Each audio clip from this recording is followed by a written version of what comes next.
আজকের আমাদের যে অ্যাসেম্বলি প্রোগ্রামটা ওইটা হবে যে একটা ইনপুট নেব যেটার এগেনস্টে ওটা ইভেন অর অড এই দুইটার জন্য একটা আপনি ডিটারমিন করবো। কনসেপ্ট বোঝার জন্য এখানে করে দিয়েছি। এখানে বললাম আমি ইনপুট হিসেবে 9 নিলাম আর কি। তো ওই 9টা এটা কি জোর না বেজোর এটা বোঝার জন্য এটা একটা মেথড আছে যে ওই জিনিসটাকে 2 দিয়ে ভাগ দেবো। ভাগ দেওয়ার পর যদি কোনো ভাগশেষ থাকে তাহলে এটা অড হবে, অর্থাৎ বিজোড় হবে আর কি। আর এমন একটা সংখ্যা নেই যেটা জোড়। ওইটাতে যদি 2 দিয়ে ভাগ দেওয়ার পর ভাগশেষ 0 হয়, রিমাইন্ডার 0 হয়, তখন ওই জিনিসটা ইভেন হিসেবে কাউন্ট করা হবে। এটাই লজিক হিসেবে কাজ করতেছে হিসেবে। এখন মূল কোডে আসি। Dot org 100h dot model small dot, এগুলো প্রথম ধরেন হচ্ছে যেগুলো ম্যানুয়ালে যে ইনিশিয়েট করতে হবে এগুলো সব ক্ষেত্রে এগুলো সমান হবে। এবার ডেটার ভিতরে আমরা ডট ডেটা সেকশনের ভিতরে আমরা 3টা ভেরিয়েবল নিয়েছি যেগুলোর উপরে স্ট্রিং দিছে। মেসেজ মেসেজ 1 10 মেসেজ 1 ডিবি মানে ডিফাইন্ড ডেটা 10:13 অর্থাৎ এটা নিউ লাইনে প্রিন্ট করবে। স্ট্রিং হিসেবে দিয়েছে এন্টার নাম্বার। আর এখানে ডলার সাইন দিয়ে যেহেতু স্ট্রিং নিয়েছে, স্ট্রিং সেই জন্য ডলার সাইন দিয়েছে। এক্ষেত্রে এমন মেসেজ টু ভেরিয়েবলের ভিতরে একটা স্ট্রিং নিয়েছে, মেসেজ ভেরিয়েবলের ভিতরে একটা স্ট্রিং নিয়েছে। তারপর কোড সেকশনে মেইন প্রক। আচ্ছা, এখানে এগুলা এখানে এই ডাটা সেকশন যে ডেটা আছে এগুলো অ্যাক্সেস করার জন্য এইগুলো ব্যবহার করা। এরপর আসি ইয়াতে কোডটা রানের শুরুতে যখন যাতে এন্টার নাম্বার প্রিন্ট করে সেই জন্য আমরা লিয়ে DX message 1 move H, 9 interrupt 21h। এখানে এই 3টা কোড ব্যবহার করছিলাম। যে প্রথম 3টা কোড ব্যবহার করছে মেসেজ 1 এর যে স্ট্রিংটা আছে ওই স্ট্রিংটা প্রিন্ট করার জন্য প্রিন্ট করবে এখানে। এরপর ব্যবহার করছে মুভ এইচ,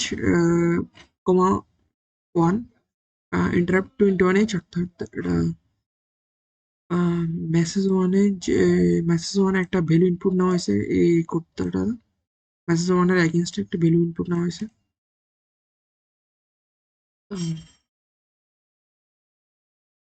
এখানে মুভ বিএল অর্থাৎ বিএল রেজিস্টার এখানে 2 ভ্যালু রাখা হয়েছে এখানে ডিআইভি বিএল, অর্থাৎ যে প্রথম যেখানে ইনপুটটা নেওয়া হয়েছে ওই ইনপুটটা দুই দিয়ে ইনপুটটাকে বিএল এর যে ভ্যালু আছে, বিএল এর ভ্যালু হচ্ছে 2, আর যা ইনপুট নিয়েছে তা 2 দিয়ে ভাগ দেওয়া হচ্ছে এখানে এই লাইনে ডিআইভি বিএল এ। CMP compare H. আচ্ছা, এখানে ভাগ দেওয়ার পরে যে ভাগশেষটা রিমাইন্ডারটা পাওয়া গেছে রিমাইন্ডারটা 0-র সাথে কম্পেয়ার করা হচ্ছে এখানে এই জায়গায়।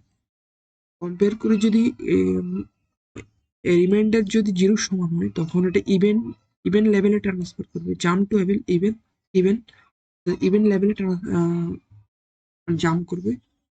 আর এখানে ইভেন লেভেল আছে যে ইভেন লেভেলে এখানে একটা মেসেজ প্রিন্ট করছে। মেসেজ টু ভেরিয়েবলে যে মেসেজটা দেওয়া আছে ইভেন মেসেজটা প্রিন্ট করবে এখানে।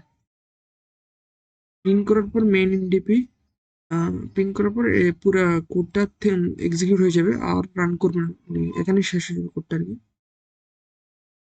আরেকটা কন্ডিশন দিচ্ছে, যদি ভাগশেষ 0 না হয় তখন মেসেজ 3 প্রিন্ট করবে। মেসেজ 3 জন্য 3টা কোড ব্যবহার করেছে LEA DX, MSH MSG 3 MOH 9 interrupt 21h। Message 3 print করার পরে কোডটা থেমে যাবে, এখানে এসে থেমে যাবে। বিষয়টা এটা দাঁড়ালো একটা জিনিস ইনপুট নিলাম, অর্থাৎ এখানে ইনপুট নেওয়া হয়েছে 9 নিলাম। 9 নেওয়ার পর এখানে বি এর রেজিস্টার যে 2 আছে ওইটা দ্বারা ভাগ দেওয়ার পর যদি ভাগশেষ 0 থাকে, ভাগ দেওয়ার পর ভাগশেষ 1 থাকতেছে, এর মানে 0 থাকতেছে না। 0 থাকতেছে না এর মানে এই জিনিসটা এখানে এটা কাজ করবে না, এটার কাজ করবে না। সরাসরি এই মেসেজটা প্রিন্ট করবে। এখানে এই মেসেজ 3 নম্বরটা প্রিন্ট করবে। মেসেজ 3 নম্বরটা হচ্ছে যে অড অড অর্থাৎ বিজোড়। এটা প্রিন্ট করে প্রোগ্রামটা এক্সিকিউট হয়ে যাবে। এখন মূল প্রোগ্রামে আসি।